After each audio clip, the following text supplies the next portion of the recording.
Welcome to the Helping Vistas Address Conflict VCast. I'd like you to meet the Vista Leader Facilitator team. I'm Elaine. I'm Jean. And I'm Kapila. Conflict in general raises anxiety for many people, yet it is something that can make or break a professional or personal relationship. Many people handle conflict in ways that prevent them from being authentic. For instance, some people will say yes when they really mean no.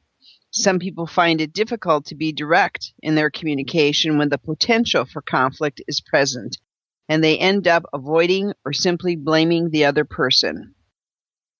People who have not learned to deal with conflict openly and with sensitivity and understanding may ask you, the Vista leader, to settle their conflicts or differences. They sort of pass the buck to you. That is called triangulation and is usually a result of fear related to poor personal boundaries and feelings of powerlessness. When I think about this situation, one of my favorite Peter Block quotes comes to mind. It's a misuse of our power to take responsibility for solving problems that belong to others. So my first thought is that the name of this VCast is already instructive. How to help Vistas address conflicts, because it is a misuse of leadership to address the situation for a Vista. It's not your job to solve problems that belong to others, but it is your job to offer coaching and guidance to help Vistas gain insight that enables them to address the challenges that they face.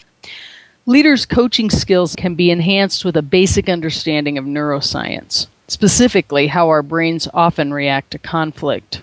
Research tells us that for most people, conflict ignites a fear response, which leads to a sense of feeling overwhelmed. Dr. Jim Loehr, founder of the Human Performance Institute, says that whenever you feel you're in over your head, ask yourself how. How might you do what you deeply desire to do? If you make asking how a habit in your leader coaching role, you are essentially neutralizing the emotional reactions and allowing the brain to shift into thinking mode. David Rock of the Neuro Leadership Institute recommends that when a leadership coach thinks they have the perfect answer for the person they're coaching, that's the time to definitely not share it with them. Asking a Vista to focus on how they can address the conflict is a powerful tool because you're making it possible for a member to engage their creative brain power, and that can lead to self-insight. Ask how. This simple question allows us to bypass the brain's fear response and to focus instead on the brain's problem-solving abilities, to focus on coming up with new strategies to address the conflict. On another level, asking how can lead conflict resolvers to seek clarity rather than victory. How questions allow the subconscious to engage in insight solution finding. During sleep, when watching TV, gardening, the creative subconscious will be working to bring new insights to your conscious mind. Finally, remember that conflict is neither good nor bad, it's just inevitable, and it's really another tool for leadership. It can be helpful to have a set of guidelines and a framework that will help Vistas become more comfortable, confident, and skilled in addressing conflict situations. I would like to share a simple coaching framework you may find useful when coaching your Vistas in resolving a conflict. The first step is to respond with empathy.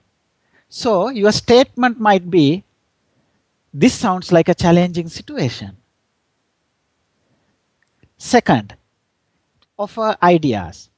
You can say something like, "Some Vistas have addressed similar situations by," and offer your idea. Third step, ask about expected results. What results would you like to achieve by addressing this conflict? And fourth, give permission to solve the problem. Let me know how it goes. Good luck. To help your Vistas to maintain objective conversations during conflict resolution, I suggest the following tips. 1. Invite your Vistas to note and set aside any negative feelings associated with the individuals link to the conflict and to focus on the conflict situation objectively. 2. Encourage them to be assertive in their communication, not aggressive. 3. Reinforce the need to focus and build on aspects of common interests and agreement, not opposition and contention. And 4. Encourage them to strive for mutual collaboration and win-win outcomes for both parties. Now let's hear from VISTA leader Sheila.